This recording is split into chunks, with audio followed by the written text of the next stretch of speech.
bawat hampas ng bagyo, hindi lang kalikasan ang nagdurusa. Milyon-milyong buhay ang natutumba, tahanang nawawasak at pangarap na nilalamon ng baha. Sa Pilipinas, ang bagyo ay bahagi na ng ating likas na kasaysayan. Isang paulit-ulit na kalamidad na nag-iwan ng malalim na sugat sa ating bayan. Sa bawat hampas ng malakas na hangin at walang tigil, daan-daang milya ang nawalan ng tahanan. Libo-libo ang naghihirap at hindi mabilang ang buhay na nawawala.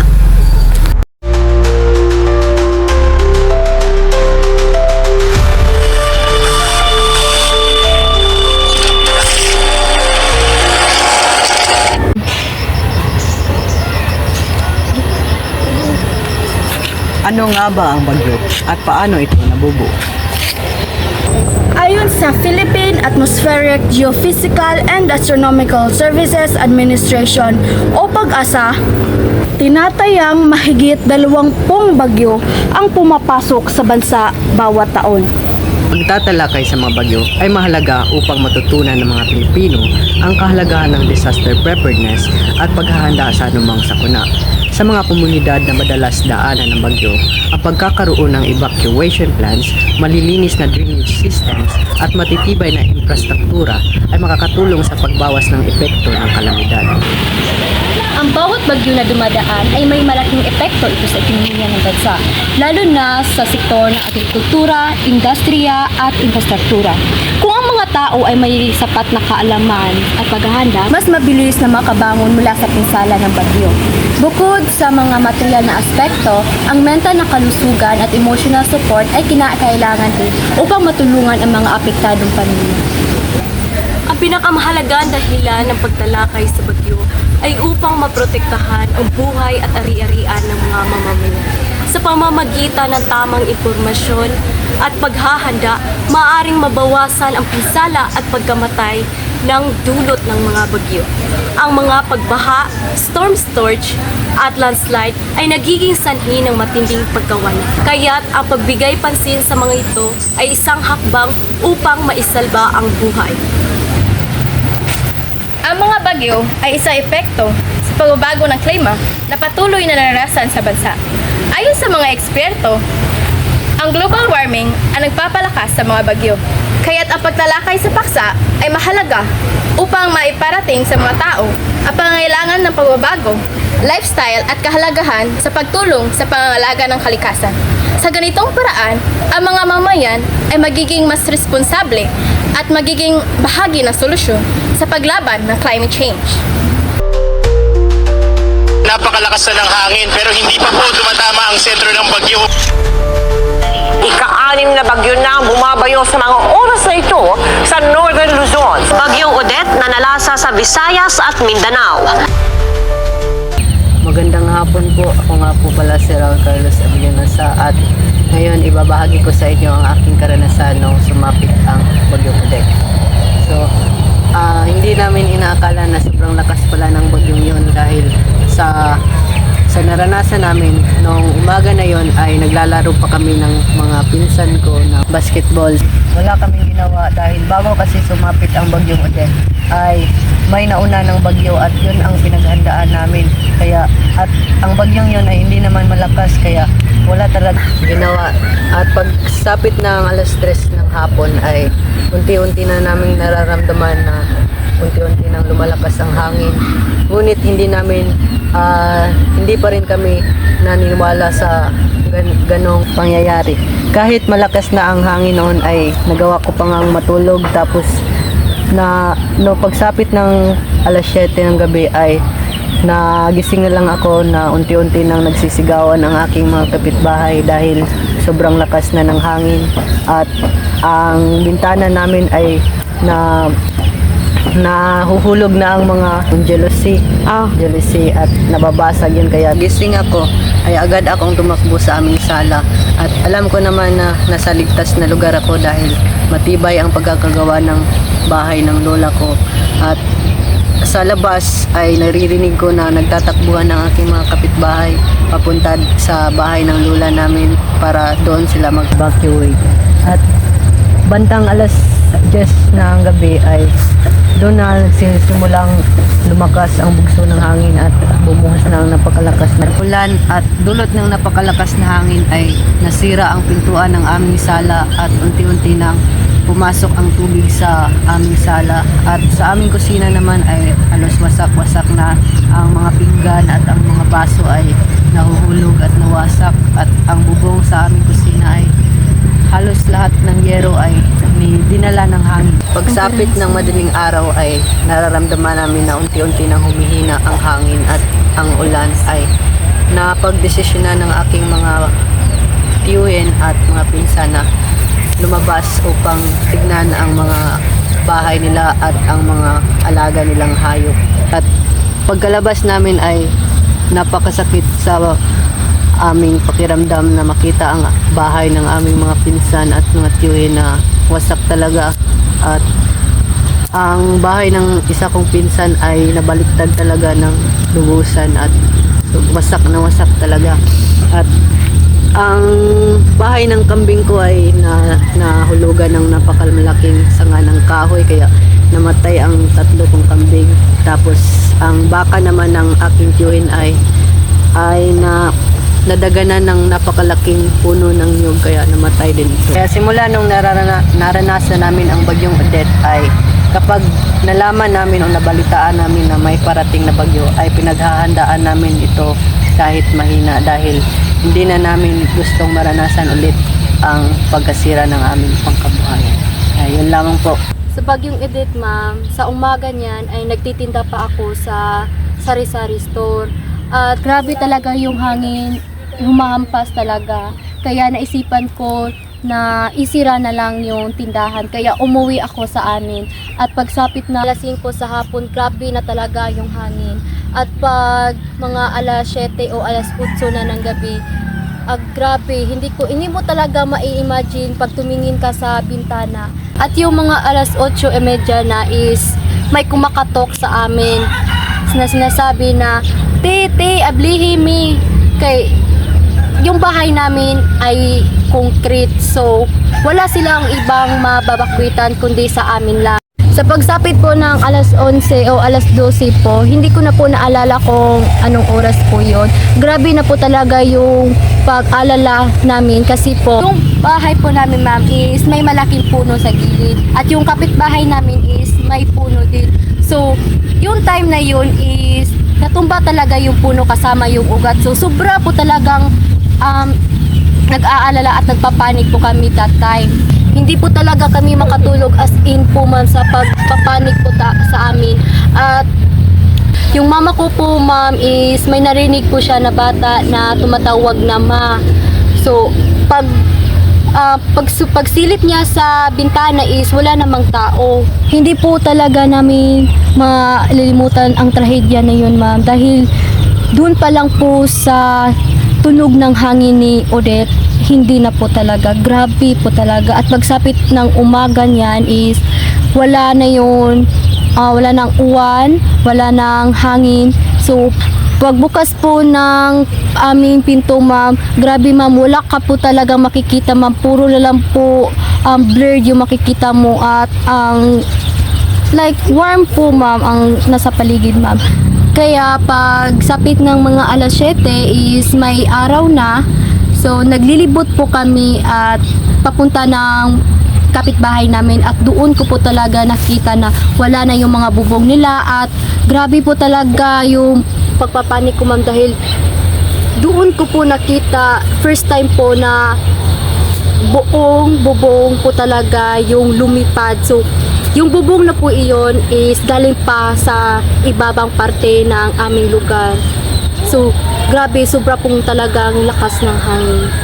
Ako po si Jaya Elesterio, at ngayon ibabahagi ko ang aking karanasan noong mag-typhoon Odette. Noong araw na yon, hindi ko malilimutan dahil iyon ay kaarawan ng aking pinsan. At yun din ang araw na pumunta kami sa syudad dahil ililibing ang aking tiyuhin na namatay. At sa umaga na iyon ay hindi namin inakala na na napakalakas ang bagyong iyon dahil ang linaw-linaw pa ng panahon, may init at napakakalma ng hangin. At sabi pa ng aking ama noon na gusto pa niyang pumunta sa SM Seaside at hindi pa niya gustong umuwi dahil hindi siya naniniwala na ang bagyong iyon ay malakas at talagang makakaapekto. Kaya't sa aming pag-uwi patungo sa aming bahay ay doon na namin naranasan at doon na nagsimula ang mga malalakas na ulan at malalakas na hangin. At nung sa daan ay natigil kami dahil may natumbang mga puno at mga kuryente at na-traffic kami hanggang at doon na kami nag-aalala sa aming kalagayan kung makakauwi pa ba kami ng safe. Pero thank God at nakauwi naman kami. At pag-uwi namin, na-celebrate pa namin ang birthday ng aking pinsan.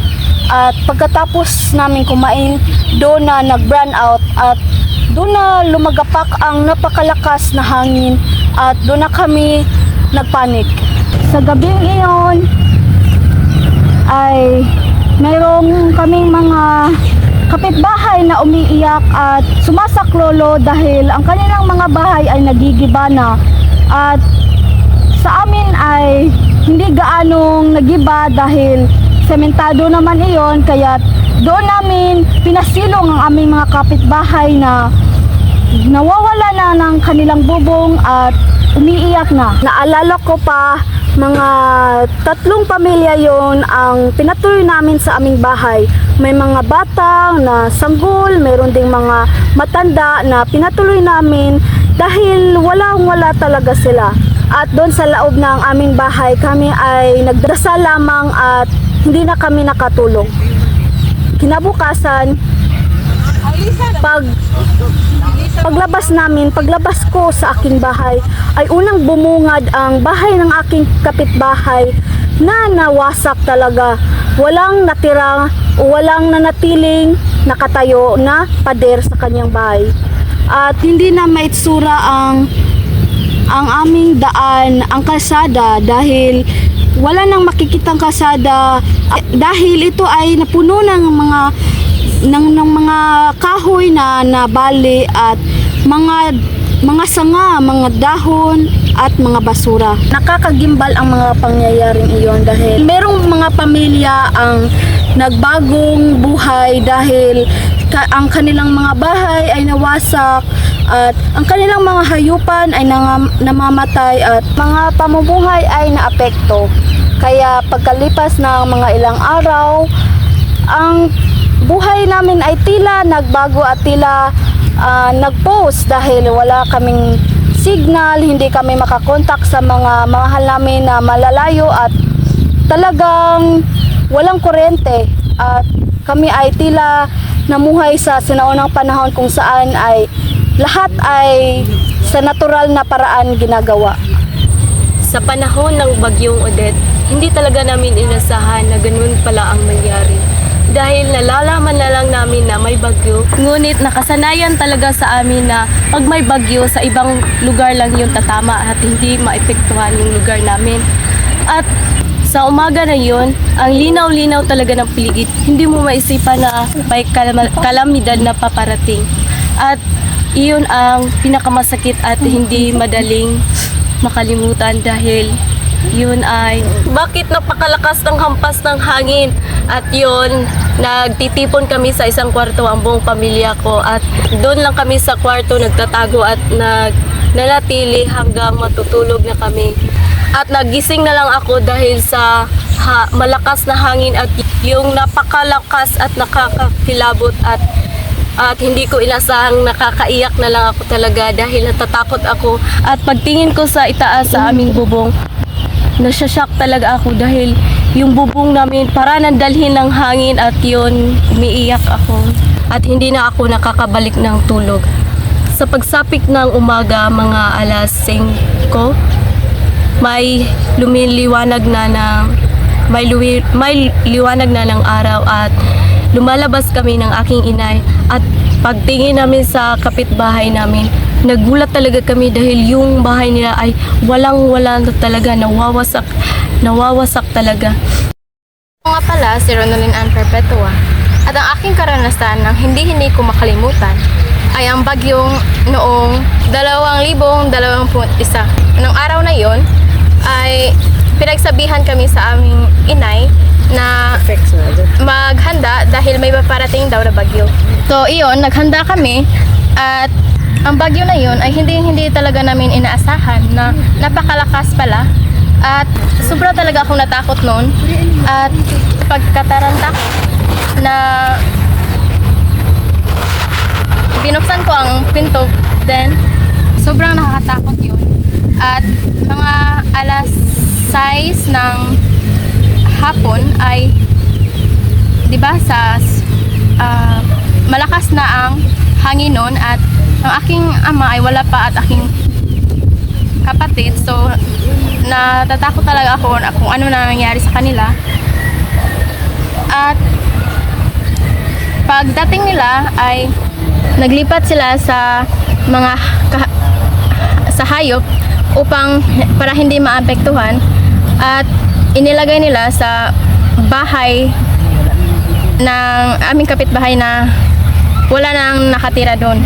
Mga alas 8 ay napakalakas na talaga at sa kabila ng aming takot noon ay nagkakaisa kami at nagtutulangan para naghanap ng lugar na makapagtaguan.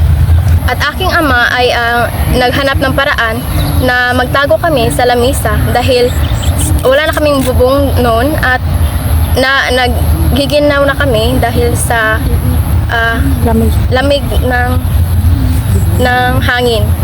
Kahit masakit naming katawan sa pagtatago doon sa lamisa, ay tiniis pa rin namin para hindi kami ma-aksidente at para hindi matapunan sa anumang mga bagay na maaring makatapon sa amin. Kagaya ng mga kagamitan ng kutsilyo. Ang aking karanasan na iyon ay ang nagpapatibay sa aking loob at turo sa akin ng pagkakaisa, pagtitiis at pag-asa at to appreciate life and to be grateful. Ikatlong super typhoon din itong bagyong Ophel na naglandfall sa Bagao, Cagayan bago humina sa typhoon category habang tumatawid sa kalupaan. Libo-libong residente na naman ang iniligas. Ang problema, kulang na ang espasyo sa evacuation site na winasak ng mga naunang bagyo.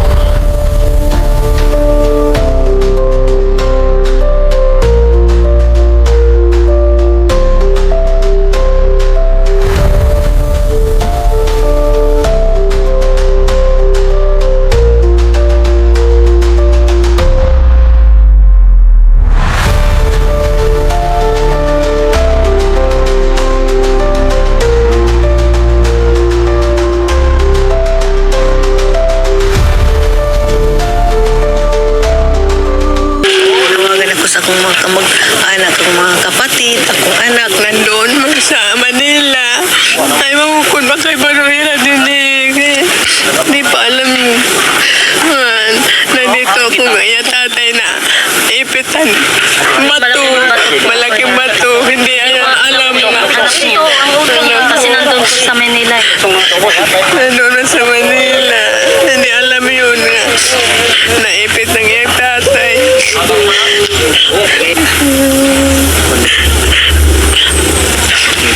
Anong panawagan niyo po sa asawa po ninyo? Gusto ko lang ipaalam sa kanya na kahit anong tawag niya sa amin, hindi niya kami makontak kami ng mga pamilya ko.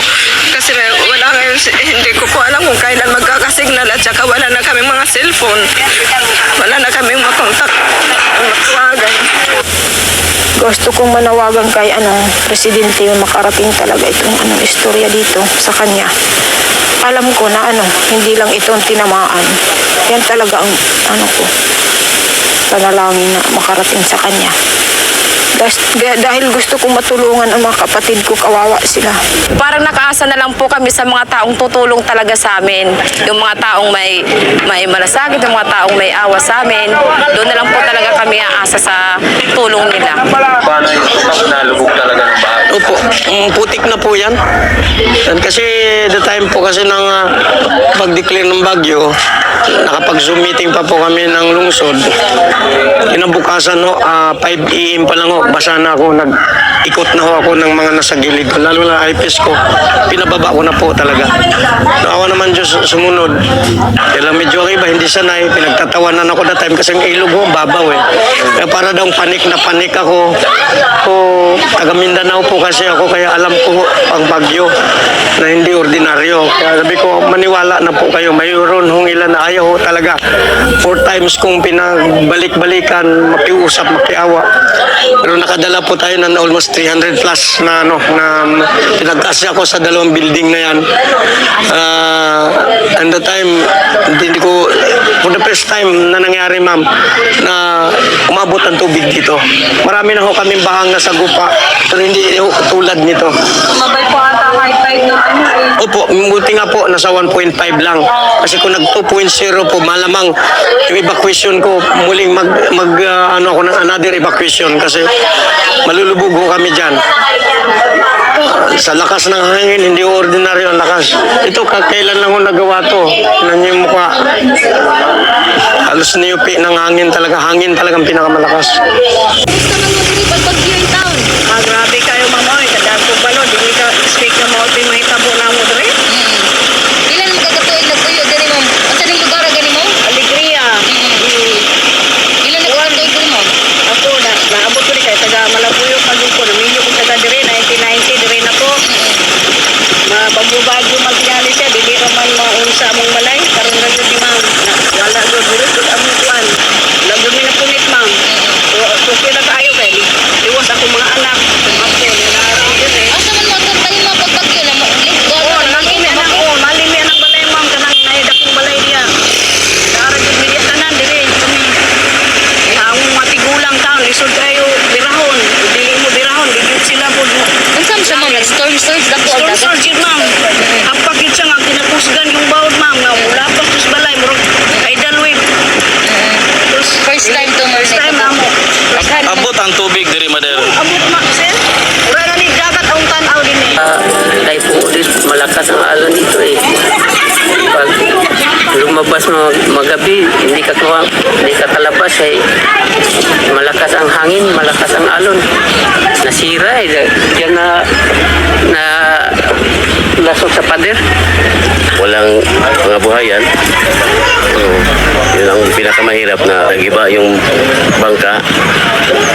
Pasalamat kami yung Buhos Philippines, nagbigyan kami para makakaahon sa kahirapan. Bawat bagyo ay isang paalala ng ating kahinaan bilang tao. Ngunit ito rin ay simbolo ng ating di matatawaran na kagagahan. Sa bawat pagbaha, hangin at unos ng ating naharap, nariyan ang di matitinag na diwa ng pagkabayani. Ang pagkakapit-bisig ng bawat Pilipino sa gitna ng krisis. Ngunit hindi lamang dito magtapos ang kwento. Ang layunin ay hindi lamang magkwento, kundi magmulat na dapat tayong maging mas handa, mas maagap, at mas mapanuri. Panahon na upang hindi lamang tayo maghintay, kundi kumilos upang mabawasan ang pinsalang dulot ng kalamidad. Ang bagyo ay maaring dumating at lumisan. Ngunit ang ating pagmamalasakit at pagkakaisa ay dapat manatili. Sa bawat unos, naway maging ilaw tayo sa ating pagkakaisa. Aming paksa ay hindi lamang sa iilan, kundi sa bawat Pilipino. Mga kwento ng pakikibaka, ng pag-asa at ng pagkakaisa.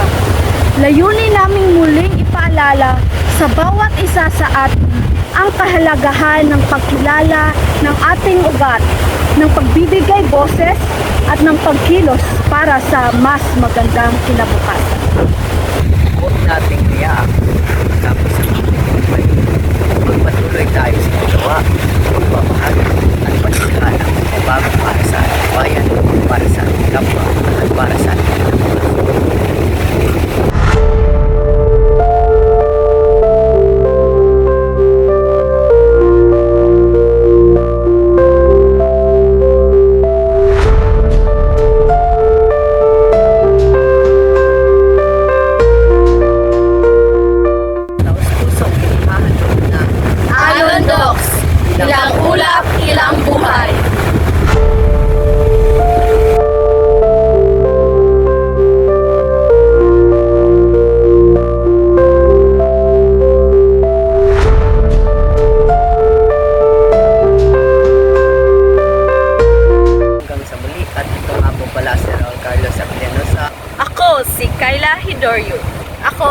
Angie Kyle Bejos.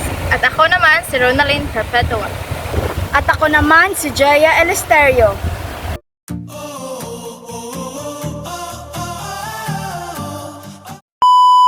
Lifestyle at kahalagahan sa Ang mga pagbaha, storm, ding pagkawala.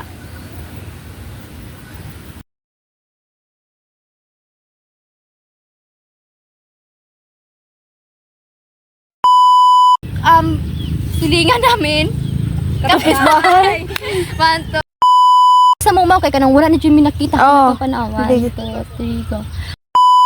Sa syudad dahil may dali lang. Ang pinakamahalaga Heart I belong, so bury me, boys, with my Crocs on.